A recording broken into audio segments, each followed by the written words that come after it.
Good afternoon and welcome to CIPE, the Center for International Private Enterprise. My name is Marc Schleifer. I am the Regional Director for Eurasia and South Asia here at CIPE. And we thank you for joining us this afternoon for a very interesting conversation about recent events, political and economic, in Sri Lanka. We're titling today's talk, Sri Lanka's Democratic Transition. Can substance match the talk? And let me, for those of you who have not been to an event here at CIPE before, in addition to welcoming you, let me just note that CIPE is an affiliate of the U.S. Chamber of Commerce and is one of the 4 core institutes of the National Endowment for Democracy. We are mainly a U.S. government-funded organization working at the intersection of economic and political reforms around the world. We are very interested at CIPE as an organization in the notion we talk about frequently of democracy that delivers. In order for democracy to function, in order for citizens to be fully engaged stakeholders in democracy, they need to be able to start businesses and create jobs and create employment and go out and take care of their families and do all of those things that make them into engaged stakeholders. So, and we also look a lot at CIPE about how the institutions of democracy themselves inform that market process. So we look a lot at issues of property rights and corporate governance issues and contract enforcement and things of that nature. So that interplay between economic issues and political issues is really at the core of what we look at as an organization here at CIPE. And in that light, recent events in Sri Lanka really fit very well into the topics that we look at and the kinds of programs that we support. And in particular, one of the issues that I think we're going to be talking a lot about in our discussion today is the issue of government accountability. And we look a lot at countries, in particular in South Asia, countries that make a lot of promises on bold economic and political reforms. And then CIPE tries to work with private sector and civil society stakeholders in those countries to hold governments accountable for all the things that they've promised to do. And with that sort of framing of our conversation, I will move into introductions of our panelists, and we'll get moving with today's discussion. Just a few very quick housekeeping notes. Our first panelist, Ambassador Teresita Schaffer, is going to have to leave at 3 on the button, so we'll try to open it up fairly quickly for Q&A with the audience. We're scheduled to go until 4, but we'll see. We can sort of play it by ear. Please ensure that your cell phones are set to stun mode rather than ring mode.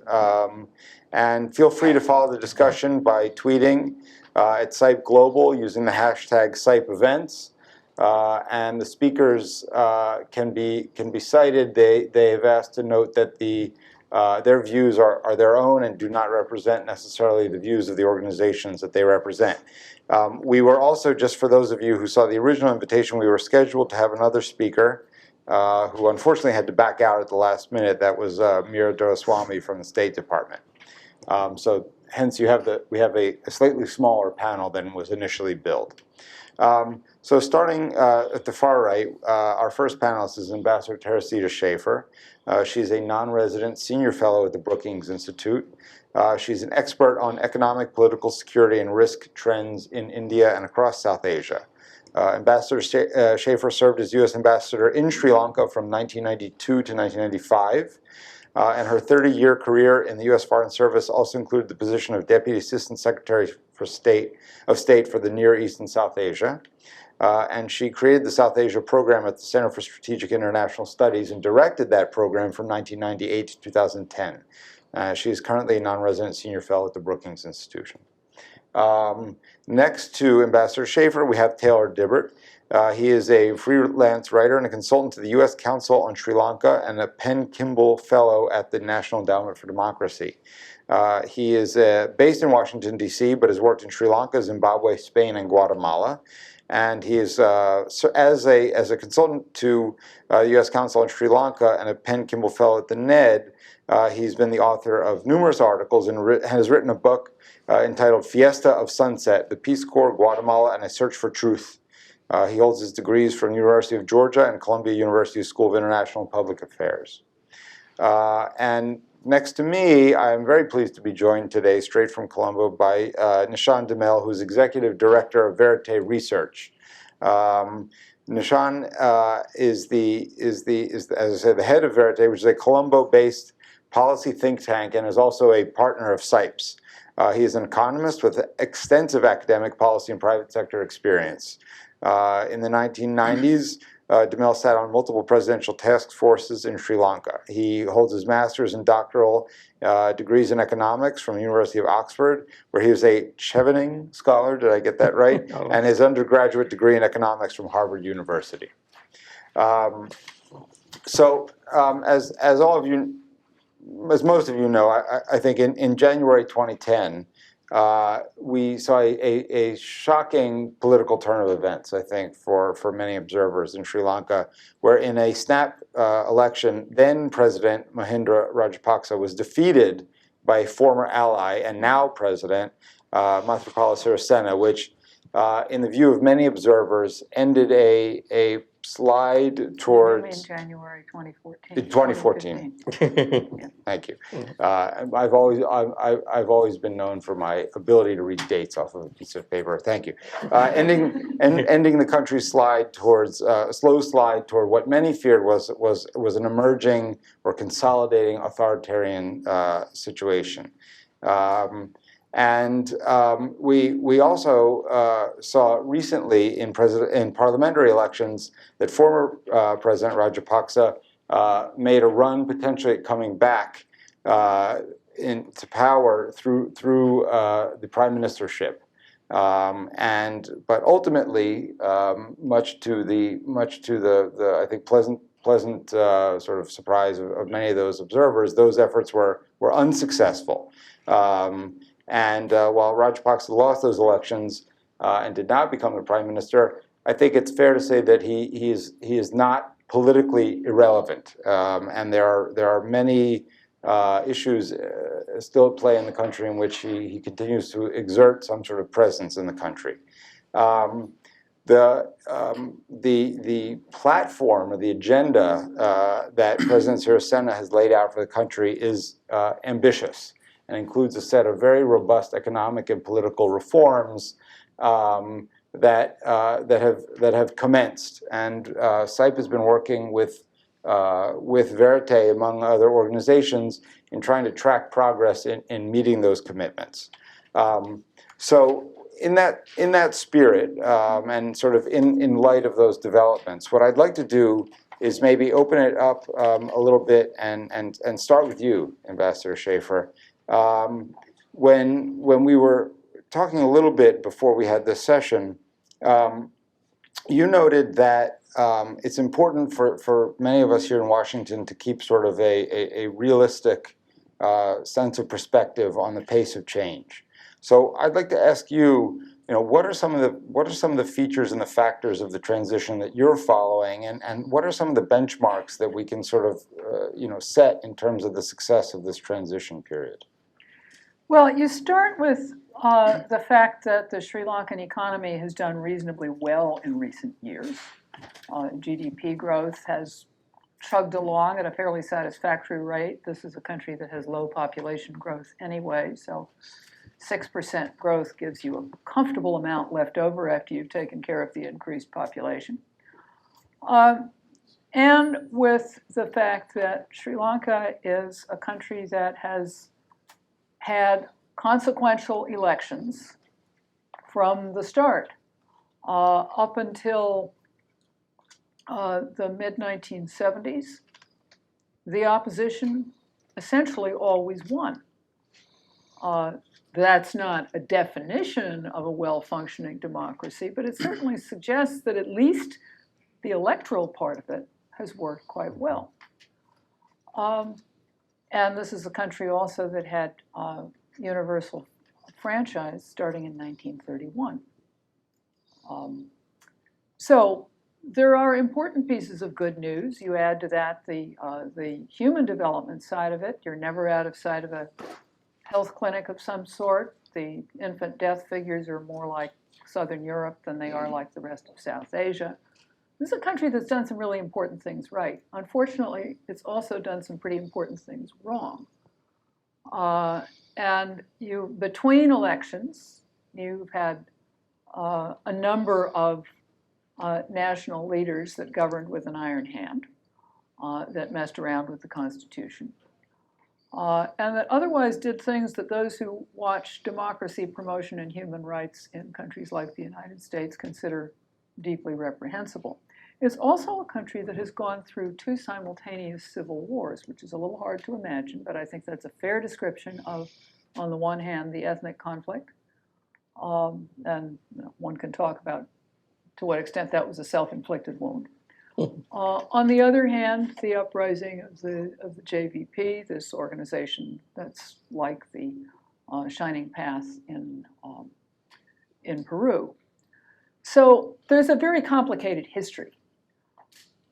You have in more recent years, and here I'm taking it basically from the end of the war in 2009, that's 6 years now, a succession of governments who have, at a very high level of generalization, said the right thing about the importance of reconciliation, but who have had difficulty following through.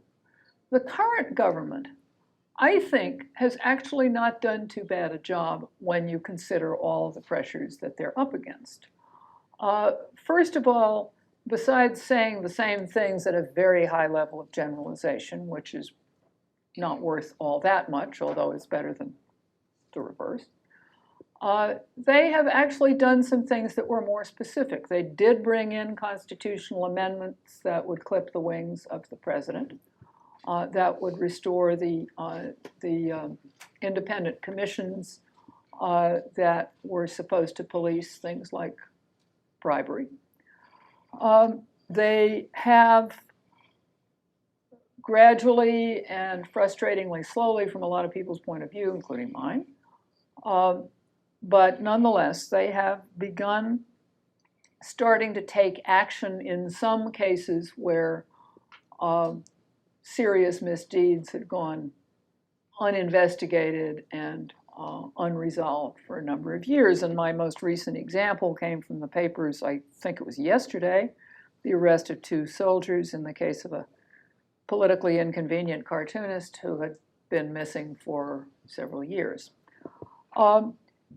You have the still repeated commitment to reconciliation, and you have the beginnings of an effort to figure out how to actually implement some of the recommendations that Sri Lanka's own institutions had come up with, and I'm thinking principally of the Lessons Learned and Reconciliation Commission, which at the time it was established was bitterly criticized from outside Sri Lanka because the method of appointing its members was insufficiently independent, and its procedures left something to be desired. But they did actually manage to come up with some sensible recommendations, and you're now at least starting to see some movement towards putting them in action.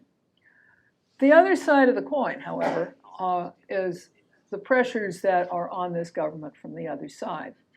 And I would put those in 2 categories. First of all, the nationalist pressure. The preceding government, when they were confronted with the idea that some international body might have something to say about the things going on in Sri Lanka, said not just no, but hell no, and said it very loudly and with considerable popular support. And that's significant because Mahinda Rajapaksa is in parliament, and he's a very canny politician and surely recognizes that this is his trump card. on some future occasion when he decides again to make a comeback, and I'm reasonably confident that he will try at some point. So no government wants to be un-nationalist. This one has taken some risks, the most recent one being to join as a co-sponsor the resolution that was presented with the United States, as it turned out, in the UN Human Rights Council.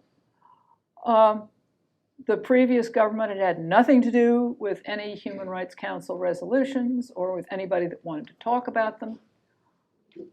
One result of which was that the resolution went through without any input from them. These guys have at least learned from that experience, have tried to become part of the process, and to make the result something that they could live with without too much embarrassment. I think Rajapaksa will do his best to make it embarrassing for them anyway, but I give them points for trying to put in place something that they could actually follow through on. So that's the nationalist pressure, and I anticipate that it will continue to be very strongly felt. You see this in the statements that the President and Prime Minister make. Most recently, just in the last few days, the President was speaking at a military installation, and he basically said, no way are foreigners going to judge our soldiers. Well, this gets you into the whole balancing act involved in setting up what are being described as hybrid courts, Sri Lankan courts that might have foreign participation. I'm sure anybody who's come to a Sri Lankan event in Washington understands that the human rights community places much more faith on the foreign part of it. I can assure you that any Sri Lankan politician is going to put much more reliance on the Sri Lankan part of it, and you're going to hear this debate. The other category of pressures, though, I think is quite different, and that is the rather anomalous parliamentary situation of the Sri Lankan government. As you recall, Mr. Sirisena, when he ran for president, his most recent job had been Minister of Health in the Rajapaksa government. So he bolted. He took a few people with him, but it was never clear to him or to anybody else exactly whom he had taken with him. When he took office as president, he took office with the same parliament of which he had been a member, and of which a fuzzy number of his former colleagues had jumped ship, so that they said they had a working majority because they'd gotten their first 3 big proposals through. Not a bad definition of a working majority, but not something you necessarily can take to the bank for a long period of time. It turns out that even after the parliamentary elections, there continues to be an ambiguity in the size of the government's support base. And mind you, this is a parliamentary system, so if they lose the support, it's a one-chamber parliament, of that one chamber of parliament, they can be voted out of office. So you have a government which consists primarily of the party that had been the opposition to the president's then party. You have, again, a not entirely clear number of members of the president's party, the SLFP, who are with that government.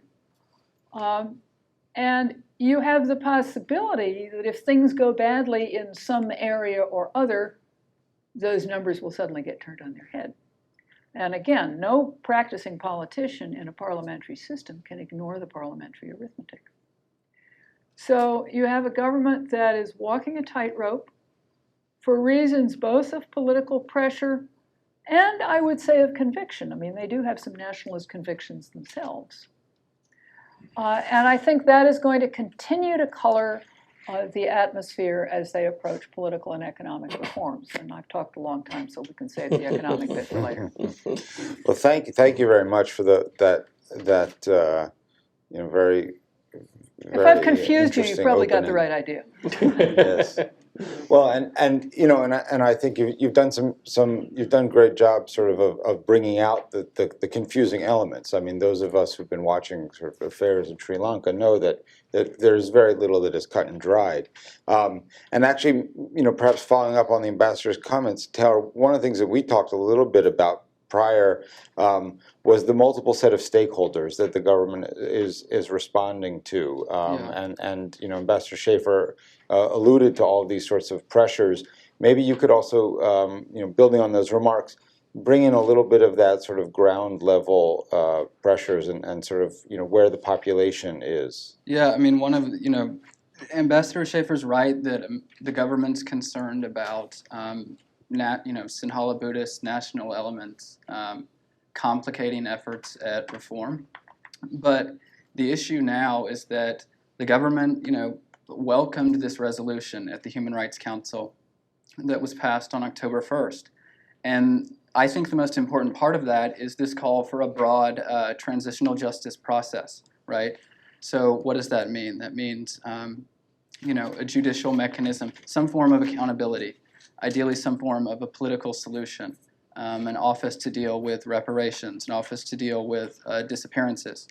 So if you're looking at it from the perspective of the Tamil community, what needs to happen now is for this resolution that the government has welcomed, the government needs to now follow through on its promises. I mean, I agree that a few reforms have been made that are positive, but I think the bigger agenda has not, we're still in the promise stage, right? And so I think, you know, when I was in Jaffna for the election in August to observe, and before that I was in Colombo, right? And so talking to people in Colombo, it's a very different conversation, right? The space for dissent has opened up, and that's happened in the North too, but to a lesser extent. And so Tamil issues did not feature in the January elections or in the August elections, but they've kind of risen to the fore now in Geneva. And so I think this is something that the government's struggling with. I think they're not, as Ambassador Schaffer said, you know, you see some kind of very nationalistic comments in the press. They're not wanting to say that the international community is going to be involved in any of these processes, which is unhelpful in the long term. So yeah, it's a challenge, but I think a lot needs to happen, and we need to move out of this promise stage. Mm-hmm. Thanks very much. Actually, I would actually maybe build on that and turn to you, Nishan, as we look at moving out of the promise stage. Why don't you bring the private sector perspective into this? This is something that we've discussed a lot. Where does the government stand in terms of meeting all of its promises to the private sector on the economic reform issues? So can I start with the politics? Please. And maybe come back to the You see, it's Sri Lanka. It always has to start with the politics, and then politics is so central. I think when Ambassador Schaffer pointed out that in the past, Sri Lanka has had a change of government at every election up until the 1980s. It's also worth thinking about what those shifts represented. Broadly, Sri Lankan political power has tended to oscillate between what I would call, you know, somewhat ethno-nationalist political power bases and somewhat liberal, you know, democratic reform type of power bases. And these have been the shifts in political power over a long period of time. And in that sense, the current situation where there's once again been a shift towards liberal democratic policies that is in some sense marginalizing or distancing the ethno-nationalist policies is not new for Sri Lanka, right? It's a cycle that we have seen played over and over again. And I suppose one of the important questions to ask is how and when does Sri Lanka break this cycle? Okay, or are we reading fundamental change into a situation that is just part of another cycle? And that's a very important, I think, question to keep in mind. To some extent, Mahinda Rajapaksa's presidency looked like it had broken the cycle in favor of ethno-nationalist political power bases. And for quite a while, it was very hard to imagine Mahinda Rajapaksa losing his presidency. Most people did not expect him to lose because the consolidation was so strong. Is a reverse consolidation possible or likely is the question. So the critical question that I think Taylor is referring to, that you have to ask, is the government in a policy of containment of ethno-nationalist politics, or is it following a policy of trying to convert? What is the ideological firmament? Is it going to let the ideology remain and contain it somehow, put it in a box, work around it, or is it going to try and engage with it and convert it to a different vision of Sri Lankan political social life? I think that question doesn't necessarily get addressed by the legal international mechanisms that we are putting in place. The mechanisms that we have got, in fact, have been played out quite smartly by the government because there's a process of triangulation. I think the UNHRC resolution was remarkable. It was really a partnership between the Sri Lankan government and the United States. It is, as far as I can see within the UNHRC, the first time that a country that is in the dock, as it were, for human rights violations offers to sponsor that resolution, not just support it or agree to it, but actually co-sponsors that resolution. And that's a remarkable shift in position. And what that remarkable shift has done with regard to Sri Lanka's situation internationally, it has successfully converted international relationships that were at tension with the government, or that looked like they were foes, into what looks like they're friends. So the government, in the past, international engagement in Sri Lanka found the Tamil political representatives as the main source of friendship or conduit in engaging with Sri Lanka. That's during the Mahinda Rajapaksa presidency. But that has suddenly been turned around in the current era, where the main conduit or main friendship is actually with the government, right? So while that is a very significant shift for Sri Lanka, it has placed, of course, Tamil nationalist politics in a situation that is a little bit more lonely than they would have been in the past. So there is a triangulation in the sense the Sri Lankan government has occupied that space or partnered with the international community in a new way, in a remarkably new way.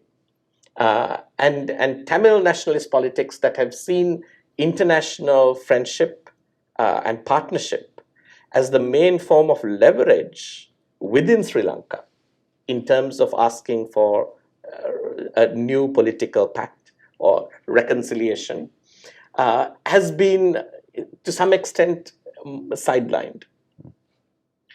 So I think the question is, how is the government going to deal now with the interests of Tamil political interests? What are they going to be dealt?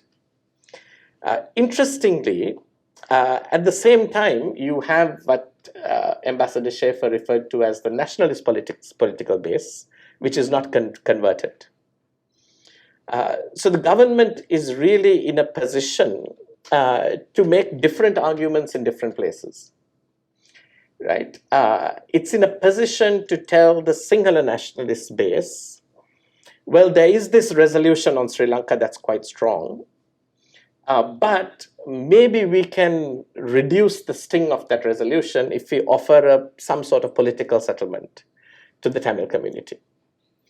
It's in a position to tell the Tamil community that, well, maybe you should accept a smaller or a lesser version of your political settlement ambitions because, we have co-opted your friends. And now the government is all you've got on your side. Your friends are now, in partnership with us. And at the same time, it's able to go back to the international community and say, we're very sorry, we shouldn't really be held held to keeping all the promises we made, because if single nationalism rises up, then that's the worst of all possible solutions. So there's a triangulation where the Sri Lankan government is able to locate every party in some kind of antagonistic or problematic relationship with the other, and has balanced its interests. That can lead to two outcomes. One that I call an equilibrium of mutual dissatisfaction, or a cycling back to where we started. Maybe I should come back and talk about it, unless you want me to continue. Can I? Well, yeah, let's I let wanted- Ambassador Schaffer wanted to- respond to that. Throw some further confusion into Yeah. this. Structurally, there is one office in Sri Lanka that at present everybody votes for, and that is president. This time, and it's not the first time, non-Sinhala votes were absolutely critical in the election of the president. And the principal Tamil party was actually part of that calculus. I have it from organizers on both sides of the ethnic divide, that they worked out a strategy according to which the Tamil voters would be approached one by one by one by one, and would keep their mouths shut until they got into the polling booth. Now, that certainly represented a degree of political power.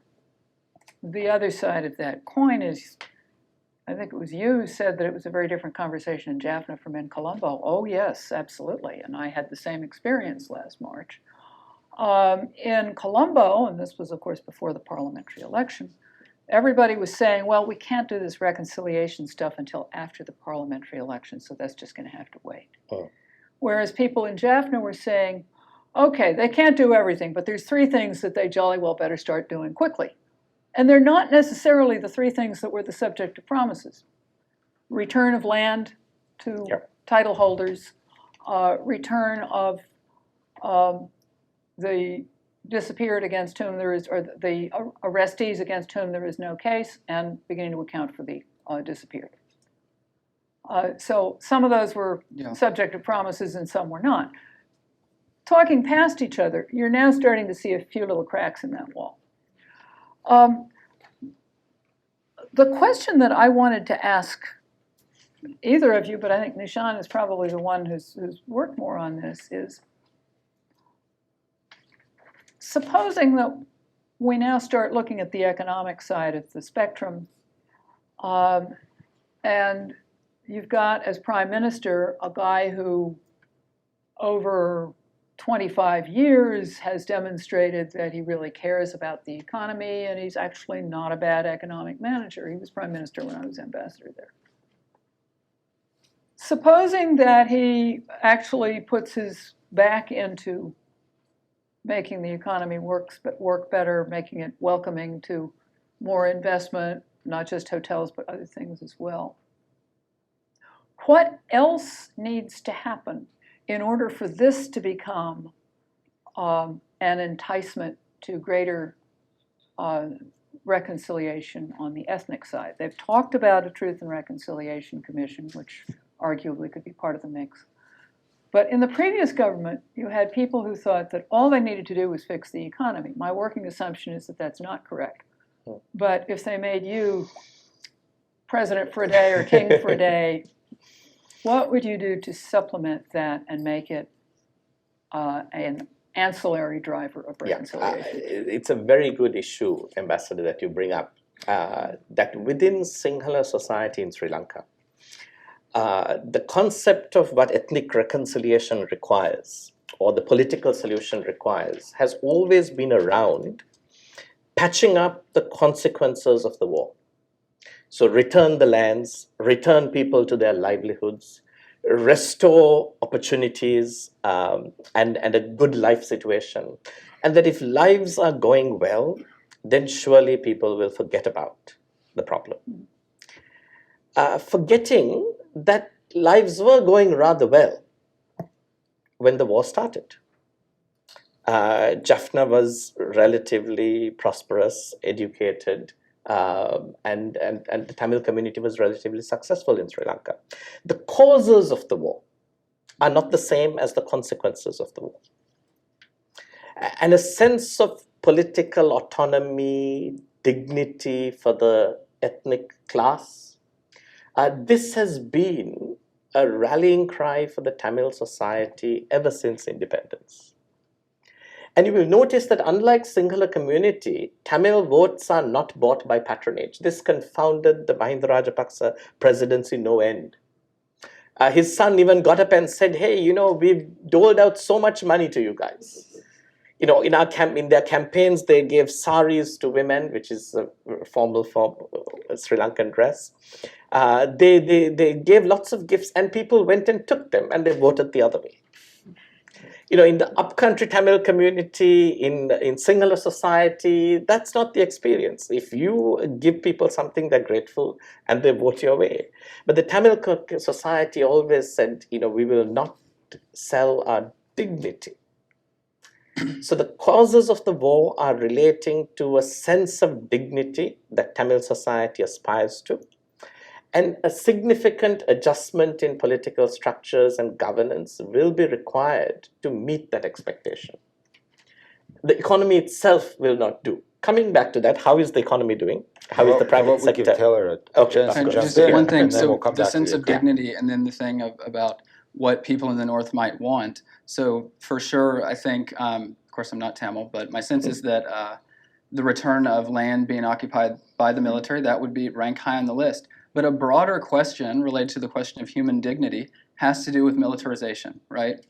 So 6 years after the war, there's really no evidence that a military drawdown has taken place. There's really not. I mean, the military is not as present as they were in maybe 2011, 2012. Can I throw some numbers into this? Can you just give me one second? Okay, no, I please? was going to reinforce your point, but I can do it later. And so this idea of, you know, it's not just the military sitting there, it's occupying all spaces of civilian life. I mean, this is not, the North is not a comfortable place to live. So here you have the government on the record saying, we're serious about reconciliation. It's going to be different this time. We promise. But guess what? You don't need to do more research to know that the military needs to reduce its presence in the North, right? It's that simple. So I think that, to me, I mean, and even if you're not a fan of human dignity or human rights, I mean, I assume most people are, but even if you're not, there's a serious analytical problem here. This is a basic thing that could be acted upon, and the government's not even willing to do that. So anyway. Just to reinforce what Taylor said, at independence, Sri Lanka had an army of 7,000. Sometime in the 60s, it was 25,000. When I got there in 1992, it was 80 or 100,000. By the end of the war in 2015, it was 300,000. That tells you that there's something to the militarization argument. It also tells you that unless you've got a lot of economic stuff going, you've got a big problem if you're going to demobilize that many guys that have been given military training. You know, absolutely, it's the perfect storm. But there's no conversation about militarization going on in the country. And if you're going to have a roadmap for demilitarization, and if the central government is going to stop alienating the Tamil community, that conversation needs to begin. I mean, I'm not suggesting there should be no soldiers in the northern province. If you can make a case that some should be there, but it's a problem of scale, and it's a problem that's not getting any better. Taylor, I want to push back a little bit. Yeah. That is that, you know, up until the presidential election, every month, Mahinda Rajapaksa, the president at that time, issued a decree in which under emergency regulations, or he would say, well, the military have been called out of barracks. That is stating that the police, the country is in a state where the police cannot manage and the military are required in service. According to Sri Lankan law, you have to pass a gazette every month to keep that state going, to keep the military outside of the military camps, to bring the military out. And it was passed every single month. After Maithripala Sirisena became president, he signed it in February, but he didn't sign that gazette in March. Now, they didn't make a big deal of the fact that they didn't sign it. But it meant that within the next few months, the military basically returned to barracks, okay, and got off the streets. So that's a significant change, I think, in the ground reality. It is true that the camps have not been dismantled. They have not been called back to Colombo. But if you go to Jaffna today, there is a much greater sense of ease and freedom that the military intelligence is not breathing down your neck everywhere you go, and is not watching over you, which was very much the state, I think, in the past. I'm not saying that we have arrived, Right. yeah, but I think one must recognize that there's something positive in that. Yeah, I mean, there's that argument's being made. I mean, I fundamentally disagree with it. I mean, I don't think that there's been. I think if you go up to the north and talk to people, I think the military's involved in agriculture, tourism, and more. I mean, I think there's extensive monitoring, particularly people with loose links to the LTT or who were ex-combatants. I mean, I don't think that this government should be given any points for kind of respecting the Tamil community's right to be left alone to a certain extent, right? I mean, to not have the military intervening into civilian spaces so extensively. So I think the Gazette, I mean, it could, I think that's, again, another kind of cosmetic change, appointing military, there used to be military governors in the northern and eastern provinces, and the government immediately did away with that. So yeah, that's a good move, ostensibly, but how much does that affect people's daily lives? I mean, I would argue not very much. So I think on the bigger questions, not a lot has happened. So it's a very lively conversation, but what I'd like to do is maybe ask one more question and open it up for one more round of comment, and then go to Q&A, at least to give some audience members a little bit of a chance to interact with Ambassador Schaffer before she has to leave. So, building on this notion that I think you're all alluding to with varying points of view, clearly you have a challenge of demilitarization or demobilization of a lot of soldiers who, you had a lot of military expansion. Now you have to figure out, what to do with a lot of these folks. Clearly also you're dealing with the challenge of a country where there was a lot of integration between the military and the economy, and if you're going to start moving forward, you need to start to break some of those links. What I would maybe like to do is bring it back to that economic and business sort of realm. We're talking a lot about whether or not government is delivering on various promises on the demilitarization and the justice front and the human rights front. But what about on the economic side? Where does the private sector stand in terms of whether the government is meeting its commitments on economic reform? And Ambassador Schaffer, we talked about this a little bit.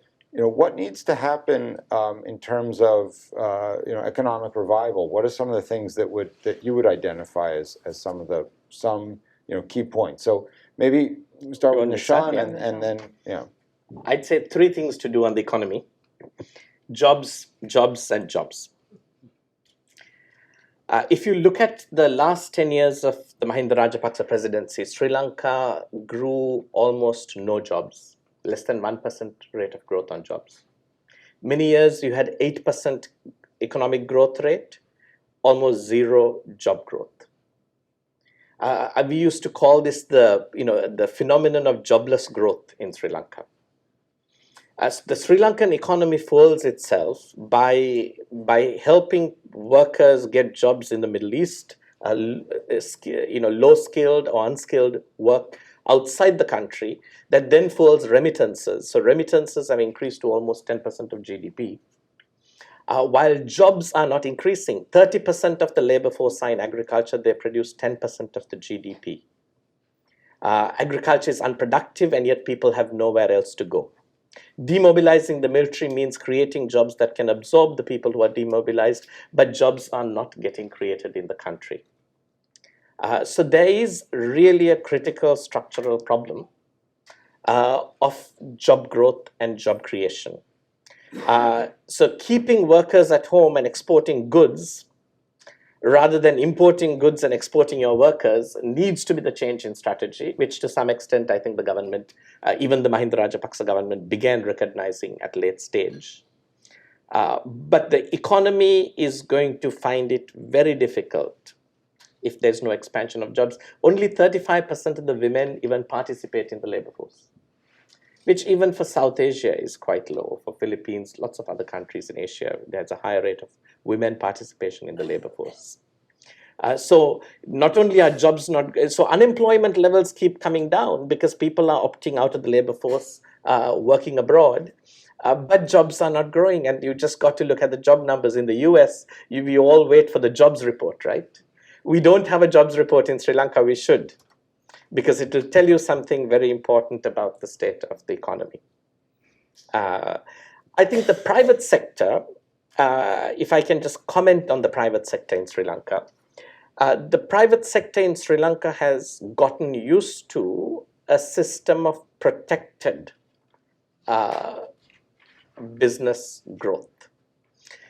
There was a great deal of tailor-made regulations, rules that protected private sector both from international competition, but allowed the private sector that was basically willing to work closely with government or in friendship with government to succeed at the expense of others. So one of the experiences I have in Sri Lanka during the last 5 years is I go to budget seminars and various events like that. And privately, the private sector individuals are telling me how bad the budget policies are and how difficult their situation is. They get up on stage and say exactly the opposite. They praise the government, they praise the budget, and they say, well, if we don't do that, then we'd be in real trouble because we could possibly not negotiate any terms for ourselves.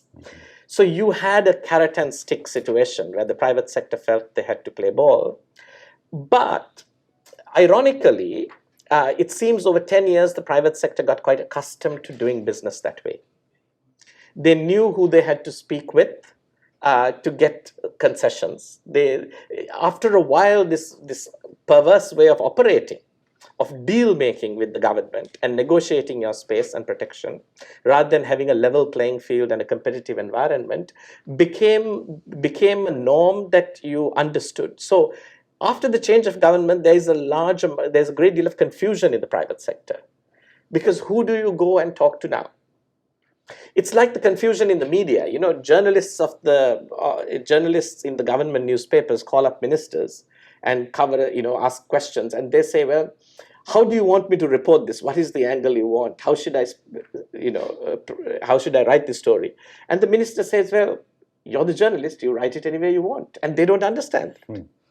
All this time they got instructions on how the story should be written. And why is somebody telling me to write it any way I like? And how do I do that? So the private sector is in confusion. They're asking, Nishan, who do we speak with?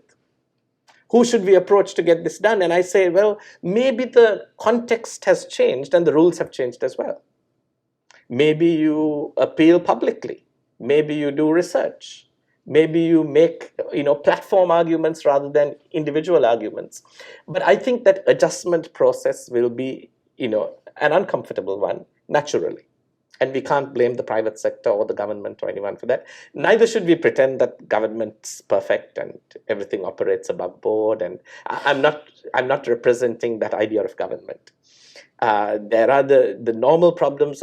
Corruption is one of the real failures, I think, in the transformation taking place. That the whole transformation, the engine of this transformation, was that the Rajapaksa family was corrupt. It was not against his ethno-nationalist policies. It was against the corruption and the cost of living and crime. I say the 3 C's: corruption, cost of living, and crime. That the law did not apply to criminals the same way. It depended on how you were connected. These were the engines of political change. And yet, you are finding very little action or very slow action on corruption in Sri Lanka, which is going to disappoint the whole reform process, right? So the politics, the institutions that are there to actually reform the public sector, reform the political culture, are probably where we need to look the hardest, even to help the private sector. Really, a weak, incompetent bureaucracy in Sri Lanka will become the choking point of future economic opportunity and success for the country. And it is hard to overstate how weak the bureaucracy has become over a long period of political interference and mismanagement. Well, we can go back to that actually on the public administration, the bureaucracy side. But I'd like to give you a chance to weigh in maybe on the economic only piece. 2 words: predictable investment climate. It doesn't always have to be the policies that Washington would have written if it were writing their policies. But at least if you know what it's going to be and if it's reasonably welcoming, then you will have the foreign investment part of jobs moving in a better place. One of the things that we talked about a little bit was, and you mentioned sort of what Washington would want. I think there's a desire maybe on Washington's part to see maybe a move away a little bit from some of the Chinese investment in the country. And we talked a little bit about that. You said it's important to keep a realistic mindset on that front. Well, I think that's really a political more than an economic question. There was a lot of crowing when Sirisena came in that this was going to mean thinning out Sri Lanka's relations with China and beefing up the ones with India and the United States. My own feeling was that it was going to be a cold day in hell before Sri Lanka actually broke with the Chinese. I mean, that relationship goes back 60 years, has been quite intense, and has, by the way, to a very significant extent, been built on resentment against actions that the United States had taken. I don't think that the United States sees Sri Lankan investments in, Chinese investments in Sri Lanka as a bad thing economically, although I think the U.S. is perhaps a bit more skeptical about some of the infrastructure deals than Sri Lankans have been. That's right. But that's basically arithmetic. That's not the politics of it. I do think, though, that there's been a tendency on Washington's part to be rather purist in the policies that it hopes that other countries will put in place. You always have to ask compared to what. Sometimes the pure stuff would be better than what they've got now. But the fact of the matter is that the American business community is resourceful enough to be able to deal with politics that aren't their first pick, with policies that aren't their first pick, if they have a reasonable chance at having an environment that's predictable, at not having the tax administration suddenly lurch in a different direction. I mean, the most recent offender on that is India rather than Sri Lanka, but it's the kind of thing that could happen there too. So that's why I always start out with predictability. Why don't we open it up to questions and try to take advantage a little bit of the time that you have left with us. Please, if you could identify yourself. We've got someone with a microphone. Identify yourself and your affiliation and a question for one of the panelists. And please keep the questions brief. Keep them actual questions. We've got first one in the front here.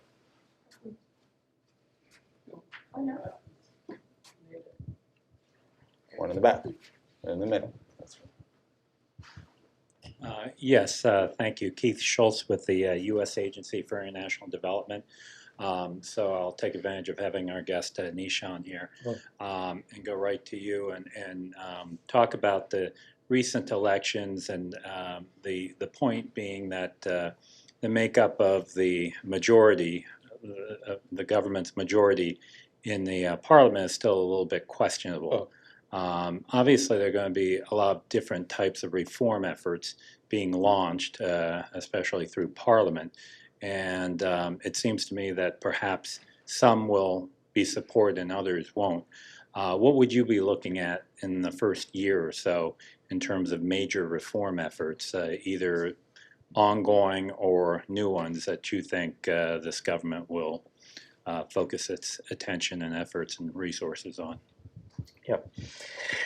There are things that the government has been strongly committed to, where its real commitment is still unclear, but would be natural areas for reform. The right to information bill. This is something that has been talked about for more than 10 years in Sri Lanka. Various drafts have come out. They have been refined. changed. It was promised as within the 100-day reform program starting from January 2015. It wasn't delivered during that period. I would say that is one on which, if there is adequate local, international interest and attention, that the government should find hard to dodge. Even if no government in Sri Lanka is very keen on right to information. Or it's keen as long as they can, as long as they'll come in the future, right? They don't have to actually deliver on it. And even if you pass a bill, delivery will, it really will come into action only 4 or 5 years down the road. But that is probably a critical reform that can open up the rest of Sri Lanka's political and economic space for improvement. The other area of reform, strangely, that we haven't seen delivered is reform on the use of all 3 languages. So Sri Lanka has had a language legislation since 1989 or so that has made Sinhala and Tamil official languages and English the linked language, a language of government.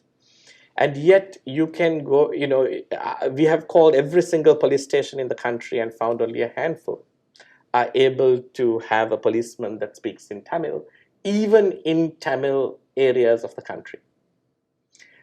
So really making the language legislation real, just getting it implemented, having road signs, bus signs, government forms. The only thing that comes to in all 3 languages is bills. The electricity bill, water bill, they are very nicely in all 3 languages. Everything else you can get mostly in Sinhalese, sometimes in English. Very, very difficult to find it in Tamil. So I would say that is a very simple, confidence building measure. There's one other piece of reform that is about implementing the existing constitution, the 13th Amendment, just setting up the National Land Commission. Land is a contentious issue in Sri Lanka, both for Sinhalese and for Tamils, and Tamil people have, bitten the bullet harder on that. But actually allowing autonomy of provincial councils to work on land has been prevented by not creating the National Land Commission, which then sets land policy and sets everybody free to act according to the policy. But by not having the policy, you stump everybody. And it's a part of the recommendations of the LLRC. It is something that the government has promised over a long period. And I would say just getting that on the way. It's once again a simple reform. It's not hugely None of what I'm saying will face the backlash of the ethno-nationalist community. I mean, the police commission might, but you can get the land commission through. You can actually implement language. You can implement right to information. And I'm not promising that these are the 3 things that will happen, but I think these are the 3 things that can and should happen in the short to medium term. Yeah. Tim, please. Let's go to Tim, and then we'll go. Hi, hi, Tim Ryan from the Solidarity Center.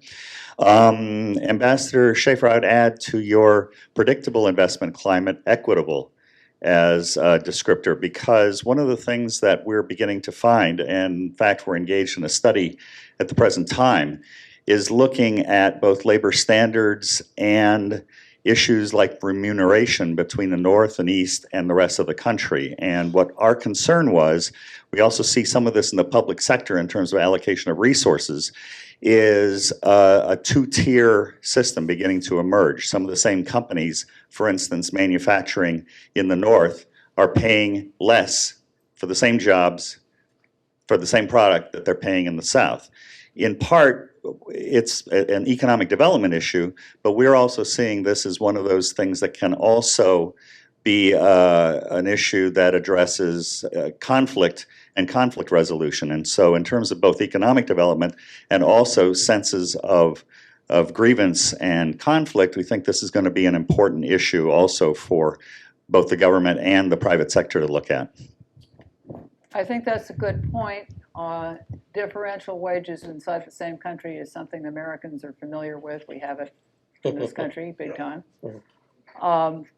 if you're talking about what will attract foreign investment, I don't think the foreigners particularly care. But if you're talking about what will help shape a more just and ultimately unified future for Sri Lanka, you're right. I've got to go. I'm sorry. Yes. Yeah, well, we thank you, Ambassador Schaffer, for joining us, and you know, we'll. Tara, do you want to jump in on Just that front, please? One thing, so what Nishan just said, I completely agree with, and I think one of the things that I hope, you know, a lot of people are seeing is that there's this kind of broader governance and reform agenda that includes things that are not as controversial, but that are still quite important. But now we've got this with, you know, Rajapaksa's ouster. I mean, he's still very much in the game, but for now he's also been quite, I think, sidelined to a significant extent. And, you know, there's this question of dealing with the past and trying to move on from the war. And so there is this opening here, and I think the government now is it's a challenge to figure out how to manage the kind of transitional justice agenda, which I think is very important, but putting it into, you know, making it an integral part of the bigger reform agenda and not looking at it separately or not kind of de-emphasizing it. I think that's something that I would watch for. Anyway. We had a comment in front. Yeah, I'm Gamini Kirwella.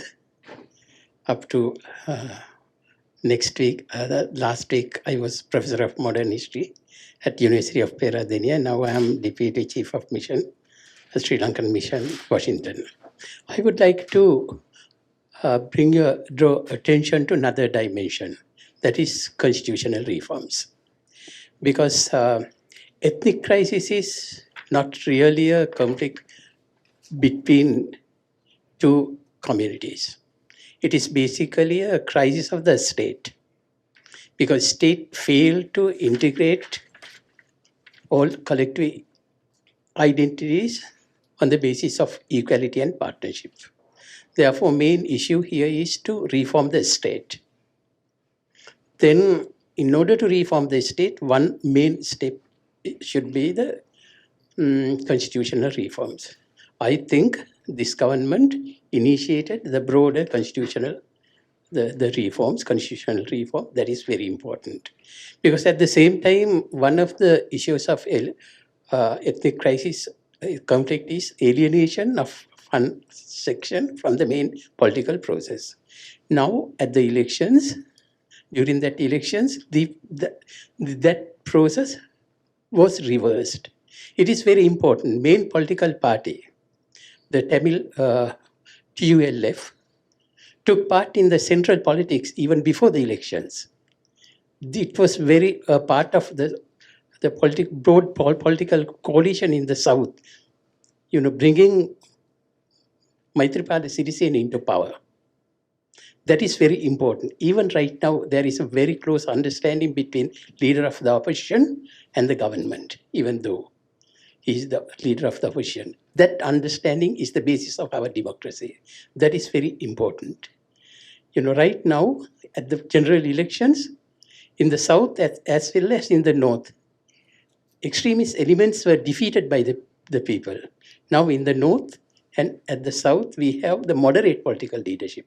That is the basis of political dialogue, and that could lead to the constitutional reforms, mutually acceptable political reforms in order to assure a political system that ensure equality and partnership of all ethnic communities. Long way to go, but that constitutional reforms to ensure that all the communities are part of the decision-making process is much more important.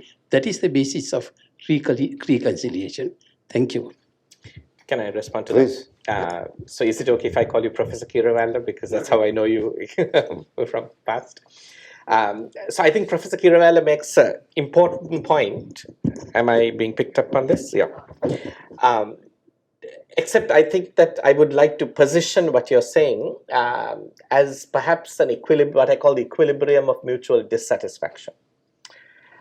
Because in my thesis is that unless Sinhala ethno-majoritarian Sinhala Buddhist ideology unless it is in some part, some significant part converted rather than simply contained, then the only kind of constitutional reform or political solution that you're going to get is one that is significantly unsatisfactory to even moderate Tamil political leadership. Okay? But you're going to balance that on the basis that, well, chums, you got something, and you don't have friends in international places anymore. They're our friends. So you can live with it. On the basis also that, just the singular ethno-nationalist groups are also going to be dissatisfied with any concessions made on a political front. But they will be appeased on the basis that, well, we did make some political concessions, but we got the human rights and hybrid court and all the accountability problems off your back. And the international community is also going to be dissatisfied because the human rights and accountability wasn't done properly. But they're going to be, told that, well, after all, we put some political solution in place.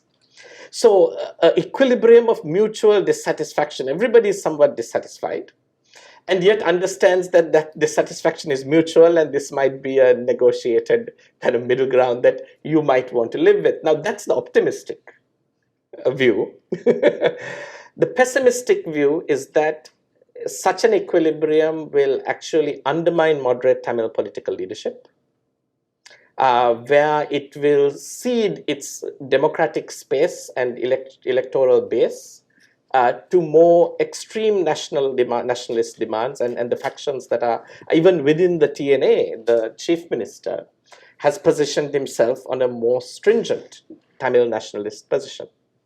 And he's the most moderate of that wing, right? It's going to get forces that are more extreme can emerge. And if disappointment, if the Tamil moderates can't deliver, you're going to find Tamil nationalism moving that way. And we are going to have a situation where ultimately Sinhala nationalism is going to just wait its time and cycle back, as it has over the last 60 years, to again a sense of political ascendancy and leadership. And so you're back to where you started, of a Sinhala and Tamil polity that is in conflict, even without violence, but that can result in violence, without the international leverage anymore, because that's now done and dusted and parked somewhere, right? So you either end up with this equilibrium of mutual dissatisfaction, or if that equilibrium doesn't hold, you end up going back to where you began. With no other way forward, with nothing new. So I think that is the danger we have to take into consideration, which is why I think that engagement with Sri Lanka must also engage with the nature of the state as a constitutional reconfiguration, but you can't refigure a constitution without engaging with what I call the nation, the popular ideology of what makes Sri Lanka, how people see each other. And the failure, it seems that only the nationalist can appeal to the heart, and the liberal democratic groups appeal to the mind. And they are very busy with lawyers writing new constitutions that are not ultimately going to occupy the heart space of a society that is willing to support it and make it count. I think that the deeper political challenge, perhaps, is what I see in Sri Lanka as the real challenge that we face going to the future. I hope you agree. I know you agree, yes. Yeah. I think we have a question in the back, and while the microphone walks its way back there, I would just say that the point that you make, Nishan, I think is very astute, and I think it's something that probably could be applied to a lot of the countries that those of us work on, where you have a country that's coming out of a conflict, and this sort of duality of appeal to the mind versus appeal to the heart is a challenge that a lot of societies around the world continue to face. Please, yeah. My name is Sudarshan Kanagraja. I came here because Nishan sent me the invitation. I'm very impressed with the discussion. I'm very impressed actually with Taylor's knowledge because I was in Jaffna only last month. So I am very impressed with his knowledge. my question is actually whether we should not turn this slightly upside down and ask the question, because I think, Nishan, you entered the discussion through the political, the economic. I think in another sense, your kind of answer on the three things that are going to be necessary on jobs is actually a common problem in Sri Lanka and has been a problem for a long time. Yeah. And if we really find solution to that, or if any party focuses on that, they will always find more common ground than many other spaces they can. And historically, we have never found common spaces in many other areas. So let's not waste our time talking in broad terms, abstract terms, ideology, etc., but move to practical situation of getting jobs for the people. And this is the same thing in the South. It's the same thing in the North. People don't have jobs and they are leaving. And the other, just to link to your institute, private foundation or enterprise, I think in some sense, the growth in the last few years during the kind of the resurgence of some sort of peace has come because the investments flew into country and especially into the South. In the North, of course, it was going mainly as remittance to help with consumption. But in the South, it was helping with small, medium-scale enterprises. And that created jobs. So again, there is enough evidence that if you focus the discussion on jobs, creating the space for investors to be safe and secure, of course, land rights, etc., come there, that will create much more space for more meaningful, amicable solutions for the broader political issues.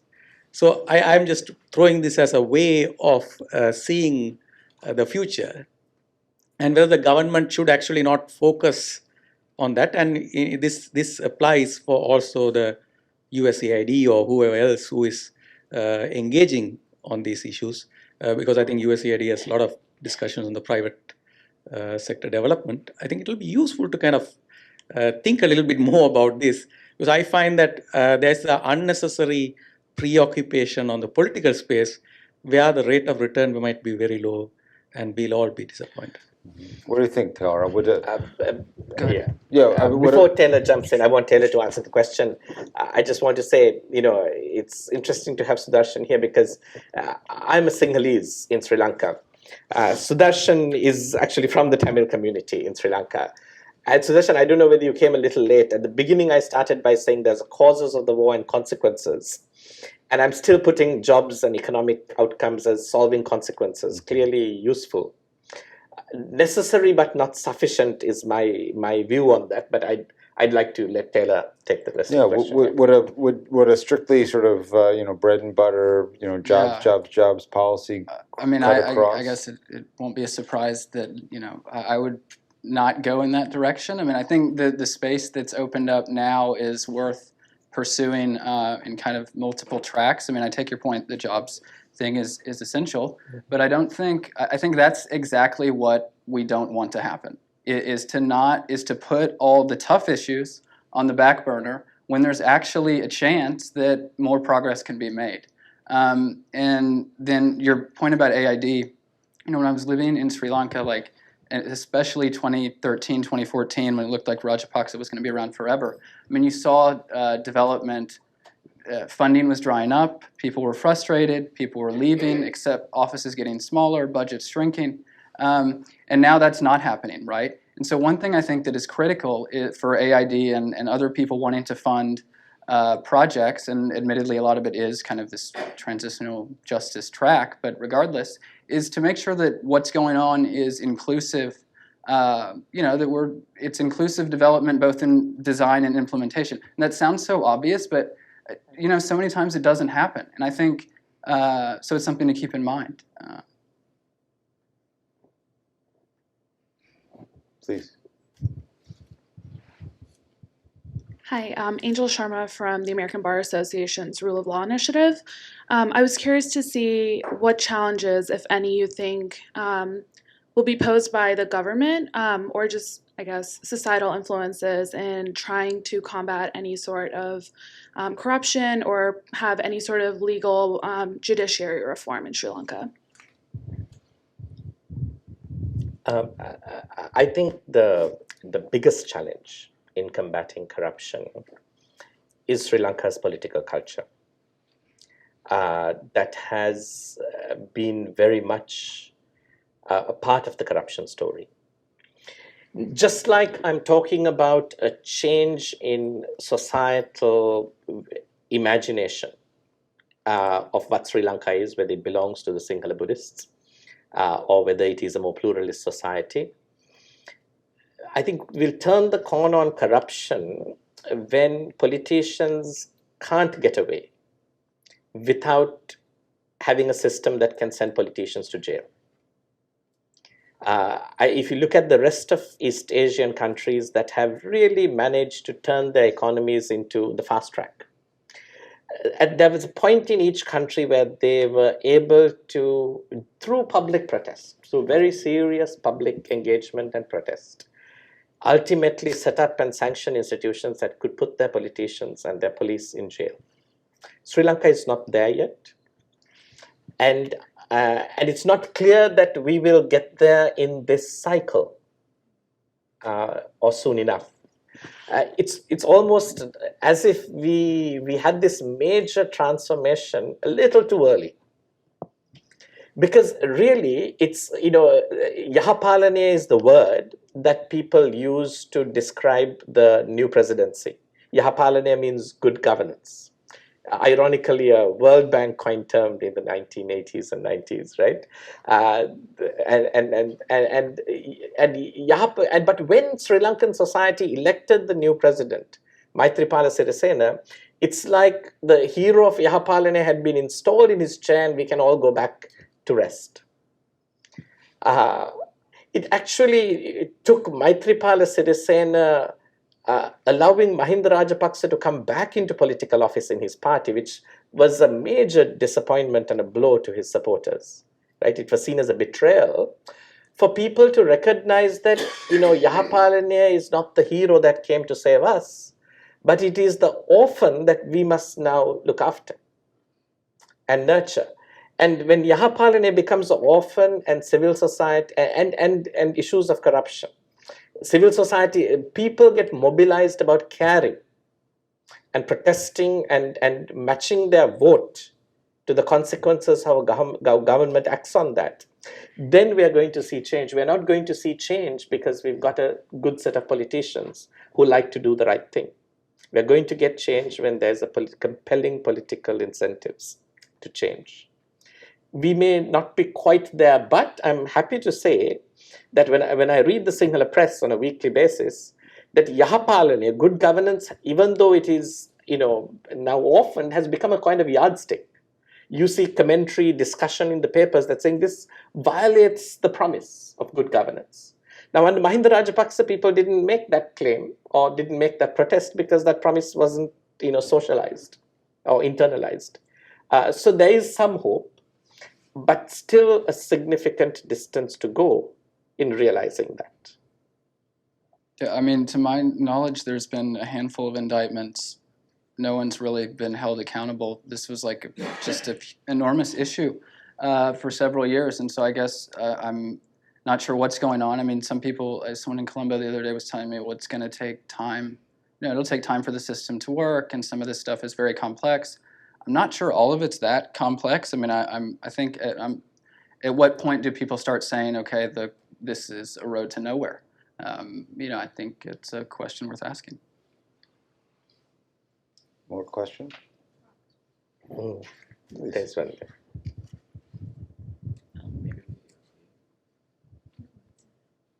Just going back to jobs, I've heard numbers like 2 million jobs are needed in Sri Lanka to address not only unemployment, but the high level of informality. And I like how you said the jobs thing. Where would these jobs come from? Do you think there's room for growth in garments? Agriculture, it sounds like, is still largely informal, or do you think it's completely new industries, maybe from these large FDI projects that are coming in? And if you could just identify yourself. Daniel Stock, World Bank. Yeah. Thank you, Daniel. It is a critical question. Agriculture sector can't grow jobs, but they can transform the jobs that exist in the agriculture sector to be more productive jobs.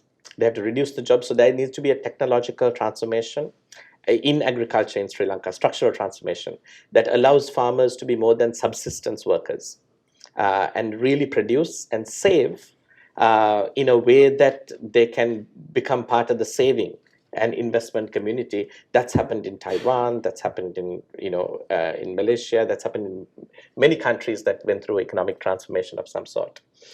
The growth in jobs will not come from the garment industry because Sri Lanka's wage costs are not going to be competitive against China, Vietnam, Cambodia, etc., and Bangladesh also. That's competing in that sector. While garments are moving to higher end, it is not going to be the engine of job growth in the country.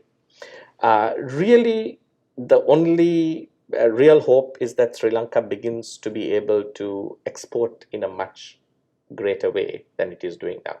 Exports have fallen from almost 30% of GDP to under 15% of GDP over about 15 years, since 2000. So the export sector, the ability to export is where the ability to create jobs is going to come from. And that can be in existing industries, rubber, it can be in, moving to higher value production of even things like tea or commodities, but it can be in manufacturing in any sector really, where if it is export-oriented manufacture, then there is a chance of creating jobs. It is not going to happen just on the service sector. So I'm saying it has to happen on the industrial sector. Because really, you're not going to take this massive population that is really the 30% in agriculture that you're moving out and transform them to be high-value service sector workers. You're going to end up with low-value service sector workers who are going to do jobs of again, subsistence-level service jobs. And India has faced that problem, right? So when I'm in New Delhi and I try to go to a park, people are offering to sell me handkerchiefs, they're offering to polish my shoes, some are offering to clean my ears. There are all kinds of service-oriented jobs, but these are not high-value jobs. And I think Sri Lanka needs to look at industry, an export-oriented industry, and I can't pick winners for you because that really has to be opportunity and investment-driven. But that is where the opportunity lies. Further questions? Hi, Iromi Pereira, Center for Policy Alternatives in Sri Lanka. Something that really wasn't touched upon too much, and I just wanted to add and maybe get your thoughts, was also about where the citizens' role is in this Yahapaline, in this new government. Because we haven't seen inclusive governance or inclusive development in the past few years. If you take, and I think Taylor, you touched upon it a little while ago, with development, we rarely saw any sort of consultation with the public, with the communities.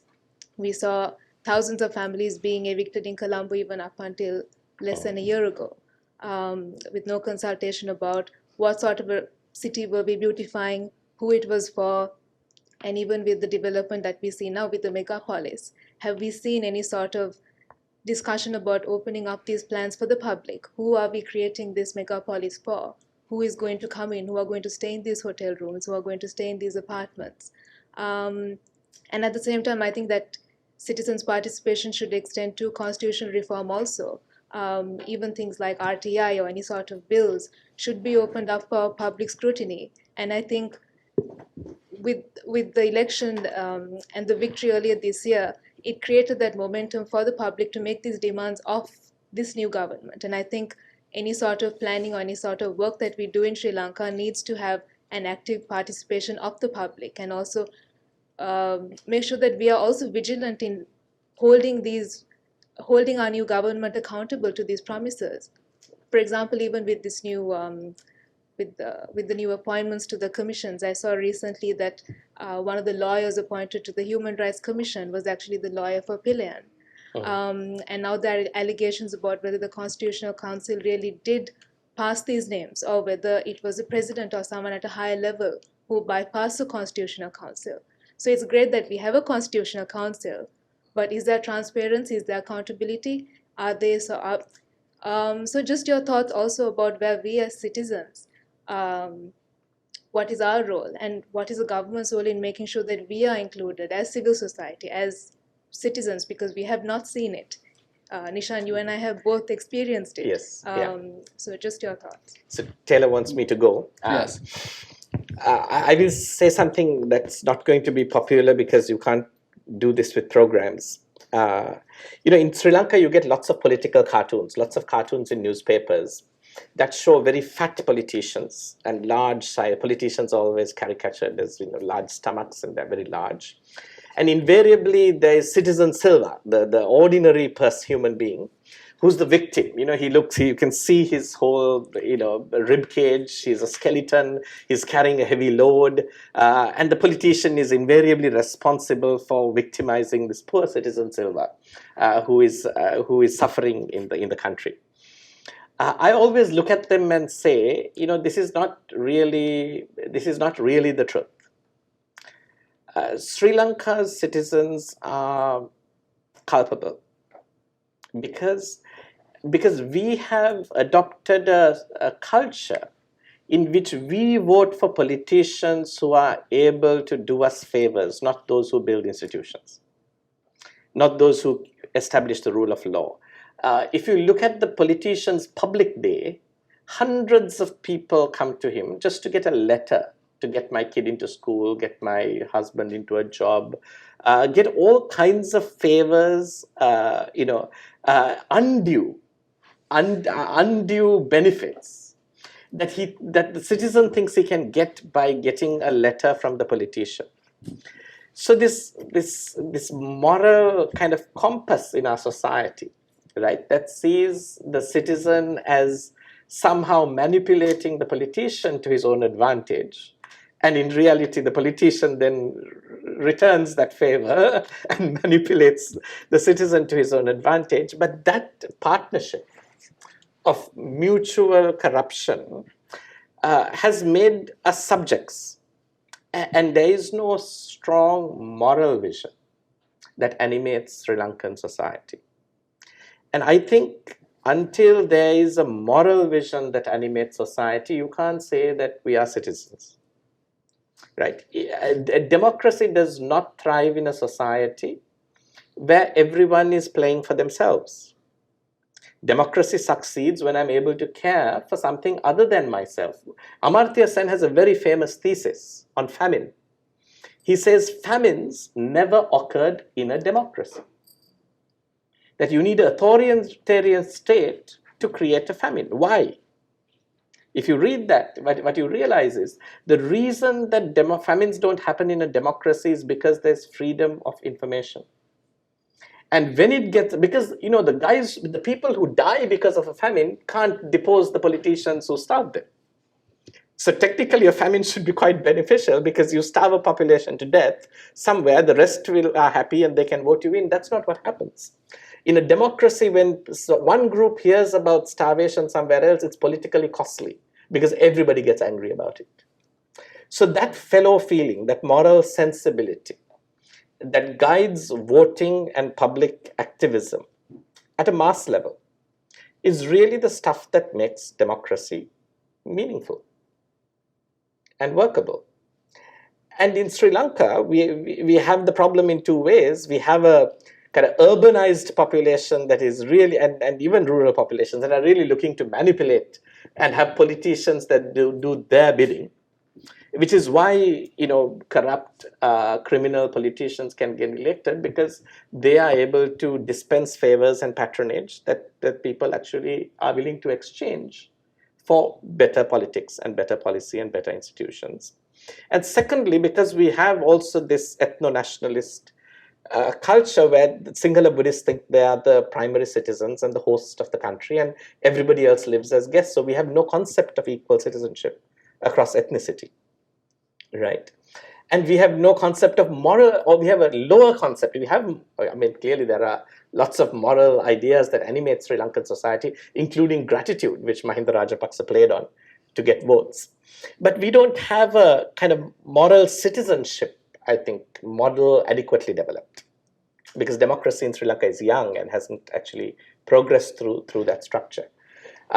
So that is quite I think that's quite a critical space. But I don't think any of these engagements that are so critical in Sri Lanka are managed by short funding cycles or projects or programs. They're more deep-rooted interventions in culture of people who give their lives to living in Sri Lanka and writing, communicating, changing. And strangely, it's what the ethno-nationalist groups do. The current rise of ethno-nationalism has its seeds in the writings and work and scholarly work and books since the late 1980s. It didn't suddenly emerge with Mahinda Rajapaksa. Mahinda Rajapaksa simply rode the wave that was created by a dedicated group of ideologues. Will democracy and liberal thinking have the same kind of support base in Sri Lanka? Or are we all living out in other countries where we are more comfortable? That's really the question. No, just one thing. I mean, I agreed, Rami. One thing that I think that we'll get to see is the government. Is it participatory or not? Is this talk of community consultations vis-a-vis whatever kind of justice mechanism, or talking about the past or truth telling? I mean, supposedly the government in the next few months is going to be undertaking broad community consultations. I think I would hope people are looking forward to participating. I mean, I think you've seen in some of the other commissions, at least, people will come out and participate, and I just wonder how that is managed by the government across a diverse, divided country. Please. Completely, and I think the other side also is that how much is the government willing to listen to what is coming out of these consultations? Yeah. Right? Because what we've seen this whole year and even previously was that there's such a divide between the Tamil opinion and the Sinhala opinion about reconciliation and about the government's efforts. If you look at public opinion polling about even this truth-telling mechanism, this reconciliation commission, the Sinhala majority wants one that is solely domestic, whereas the Tamil community says, an overwhelming majority says that it has to be domestic and international or purely international. Right. And if you want this mechanism to be one that is sustainable and one that is one that the Tamil community will accept, then you also have to listen to these key stakeholders. So you can have consultations, but how much are you going to accept and are willing to integrate into these, whatever work that you're going to do? Because you have to realize there is a divide between these two communities, and historically there has always been when it comes to the roots of the conflict. So back to my point, you can have the consultations, but how much are you going to take from it? Can I say something to that? There's a language-based divide in Sri Lanka that is very stark in terms of how we understand, actors, institutions, and where the country is. And I can do it with a simple example on how, during the UNHRC process in the past, how I read Sinhala, Tamil, and English newspapers. For the Sinhala newspapers, the international community were the clown of Gotham City, there to cause mayhem and disruption and really causing havoc and trouble. And they were the bad guy that had to be kept at bay. In the Tamil press, the international community was Batman. He had come to rescue us. They're there to rescue us. We looked for Batman. That was the hero that we all looked to save us from the intimidation and difficulties we faced. And the clown in one community was the Batman to the other. In the English press, they were just the Gotham City police. Well-meaning but bumbling and not really getting it right most of the time, but not particularly evil either. And you could just read that very starkly. So there is a language-based ghettoization of political and social imagination in Sri Lanka, which is a real challenge, right? If you're working in Sri Lanka, how do you confront that, deal with it, have intermingling of conversations between the different language communities is something to think about. Maybe we'll take another, is there another Session, yeah. Yes, please. There's no other comment. No, I think I agree with the point that I think there's no trust in Sri Lankan society at the moment. I think these consultations are an end in itself, and which is when well-meaning bilateral partners have done this for a long time for Sri Lanka, just to probably make themselves happy, because that's the only way they can continue their programs. So I feel that I agree with Nishan that there's a lot of divide in the understanding, and therefore consultations are just I don't think they will take us very far if there is no commitment for implementation. Because even the smaller things, I think as Nishan said already, if there is some space for implementation, like what Taylor said, just reduce the number of soldiers in Jaffna. It's not a complicated thing. That will make a big leap of trust. Nothing else but trust. That's all you need at the moment in Sri Lanka. And I think that is really not there. So I think I will be very careful about consultations being put with so much on a pedestal, because I don't think they are going to lead very far. Let me at that point also turn to another question on agriculture. Why cannot the Sri Lankan government, which is so close so far with Chinese, actually focus the concentration on the unproductive agriculture sector, an area where China has been successful, and less space for them on the infrastructure? Is that, in some sense it could be win-win, because China can prolong its stay and Sri Lanka could benefit economically. Is that something being discussed in the economic sphere? I think it's being discussed not necessarily by putting China in that role, but it's a very good idea. Agriculture is being discussed, but as usual, Sri Lankan decision making is very much, people who in Sri Lanka, because of the lack of maybe research culture, universities are very weak. Any politician who becomes a minister suddenly imagines that he's also significantly an expert and understands the problems of the country, and there are a few advisors and friends that he has who informs him, and manages to go along as if they don't need to talk to anyone else, and they are really, the domain knowledge is in their grasp.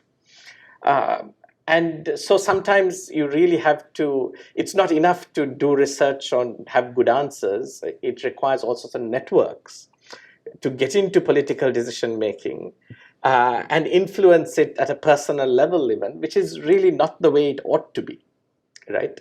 And I think that's really one of the problem there is tertiary education and research culture in Sri Lanka, which has been underfinanced for so long. That it hasn't, when we talked about, for example, the 20th Amendment was an electoral reform amendment. There was not a single university politics department in the country that had anything to say on the technical aspects of electoral reform. It was all people from NGOs or think tanks or private research organizations, not a single from a Sri Lankan public university. And that is true in every area of policymaking, that the technical ability that is coming out of universities is not strong enough. And as a result, people with very half-baked knowledge, they say in the kingdom of the blind, the one-eyed man is king. People like me, right, have a lot of sway. We shouldn't. It should take a lot more than what I can do in much of the research we do to make a good intervention. And yet it is too easy because there is so little going on in terms of a strong policy and technocratic ability, because the public sector itself has lost that ability quite significantly over time. I mean, actually, it's an issue that I think is cross-cutting in a number of the countries that we deal with, right? You get the reform promises, and then if the political will really is there, and I think, Nishan and Taylor have raised some very challenging questions today about the extent to which that political will is really there. And then also if the public pressure is there and the public understanding and the sort of, you're touching on some education issues. The public pressure, though, when you talked about the culture and the public pressure to hold the government accountable is there, then you still need the actual capacity within the government to follow through on what are some very, very complex reform challenges. I think it's not just in Sri Lanka. I mean, this problem is not just in Sri Lanka, but many countries around the world where public administration capacity seems to be one of these. I think you said choke point was the word you used. So if you had to sort of give us sort of an optimistic view, or sort of what would be sort of a policy prescription to potentially deal with that? I mean, how would you start building that kind of capacity to follow through? In the public sector. Sure, in the public sector. So interestingly, despite all the political dialogue and debates we've had, we haven't had this debate about public sector reform. Right? We've had debates about ethnic reconciliation, about fighting corruption, about reducing the powers of the presidency, about reforming the political culture, but we haven't. So that tells you that this is probably the toughest one to get to. The public sector is large, it is powerful. Nobody wants to piss them off, right? But holy cow, yeah, it's a sacred cow, and yet it is going to be the most challenging. And there's an odd situation where in Sri Lanka, people consider public sector jobs as attractive, even though at a high level they're not well paid. There's an old sort of colonial overhang where the respected people in the public sector were held in high respect. So if you have the same job in the public sector, you're much more respected in your community than if you have that job in the private sector. You can be a driver. If you're in the public sector, that there is some more greater importance to you than if you were a driver in the private sector. There's security, there's a pension, there's a sense of having arrived once you get a public sector job. And the culture of incompetence, of corruption, of neglect, and overstaffing, there is nobody to raise that issue, because then lots of people are implicated. Because public servants have families, and a large number of households are represented in the network of relatives and friends that you have in the public sector. And I haven't seen a single political party willing to come and call it out, even though every president I've known since the late 80s has known the problem and never bothered to work directly through the public sector to get their job done. They've set up para-institutions, para-committees, my economic advisory committee, economic advisory council. They'll set up different groups. They'll pick people from different places, private sector, public sector, friends, put them all together and just say, tell me what to do. It's not the Ministry of National Planning, the Ministry of Plan Implementation. They're not the drivers, right?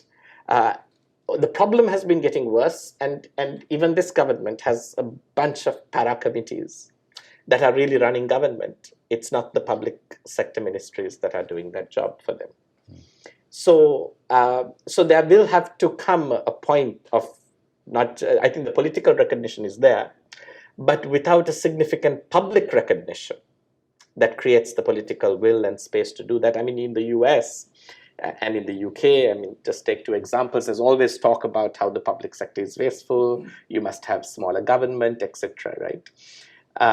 Now that's being made by a fringe group in Sri Lanka who are all for laissez-faire economics. Just leave the market alone, it'll solve all your problems. And they're not very popular because in Sri Lanka, people don't see, market as being a panacea for all ills in that sense. And there's a suspicion of market mechanisms for various historical reasons. So there is no popular argument that is challenging the problem of the public sector. And we have to wait maybe another cycle of political, ideas for that to happen.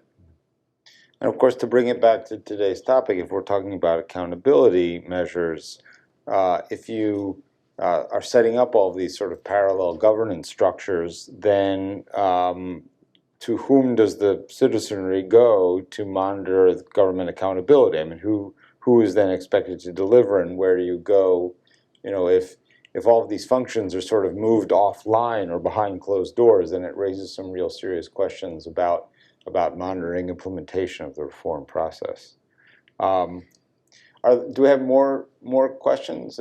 We have a question up here, and we have about 10 minutes or so. We have the room still, so please feel free. Thank you. Mario Rusas from the Tamil Guardian. To bring it back to something that you said earlier, Taylor, you mentioned that the government continues to alienate the Tamil population through militarization in the Northeast and other things. Are there any measures that you can think of that the government can reasonably do to build confidence amongst the Tamil population in the Northeast and also to Nishan? Aside from reducing the military? Aside from reducing the military, yeah.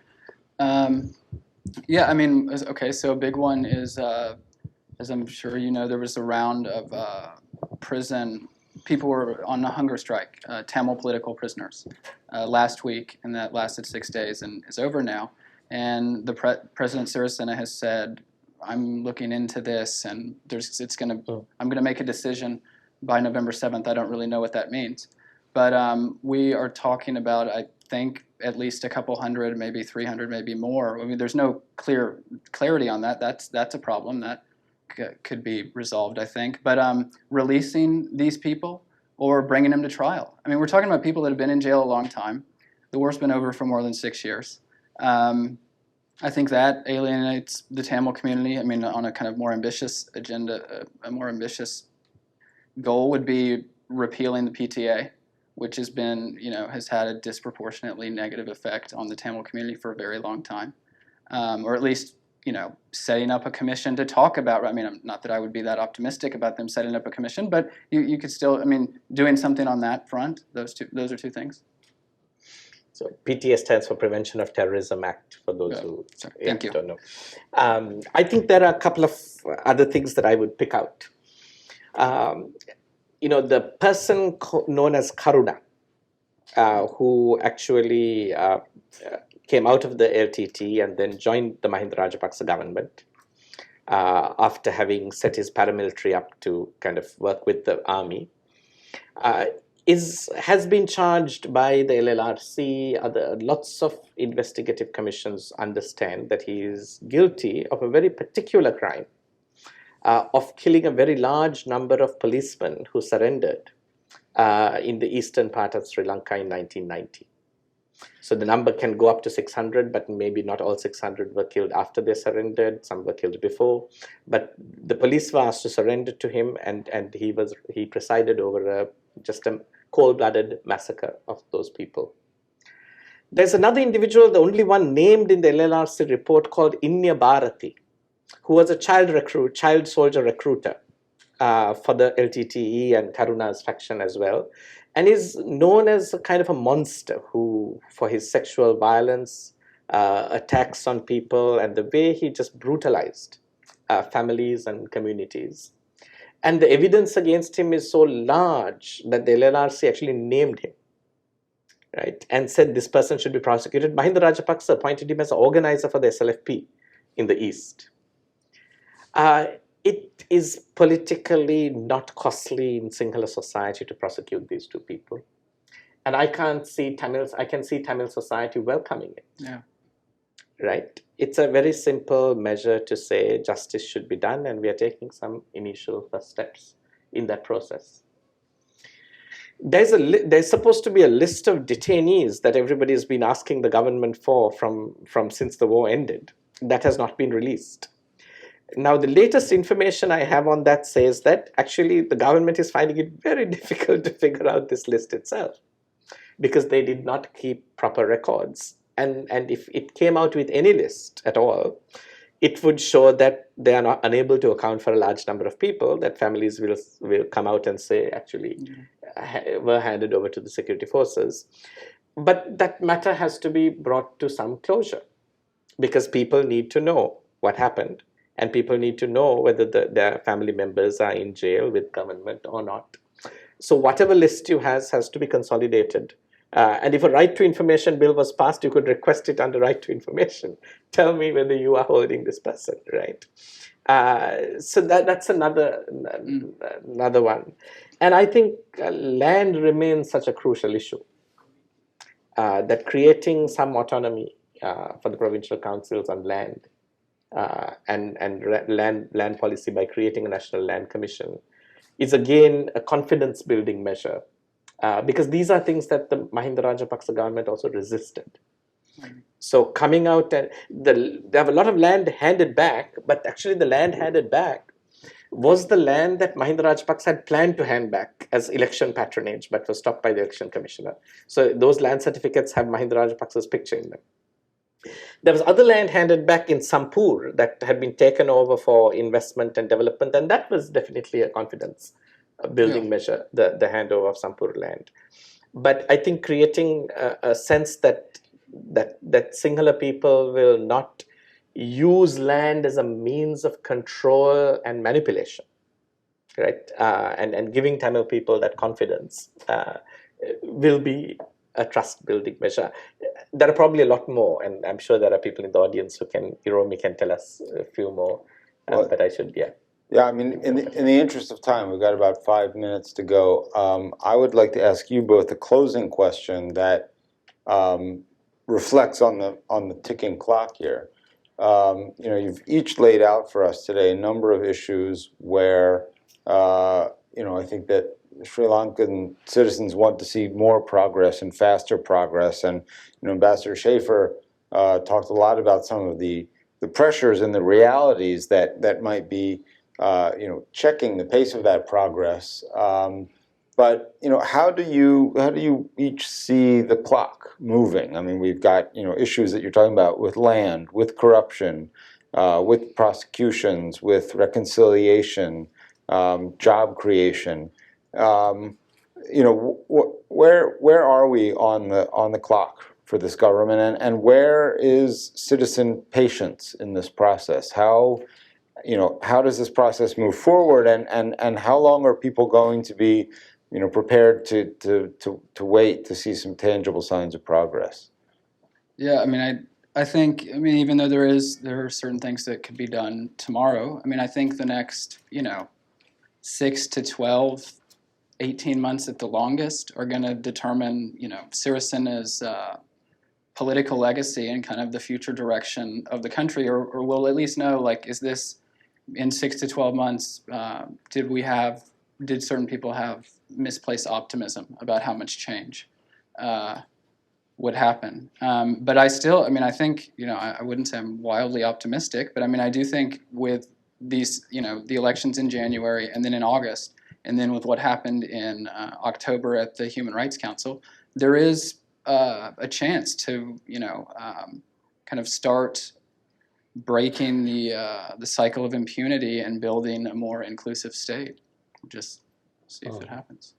Nishan? Yeah. I began by talking about the triangulation of three different forces: the international community, Tamil society, and Sinhala society. On this question, there are three other centers of gravity within government that I think we have to understand.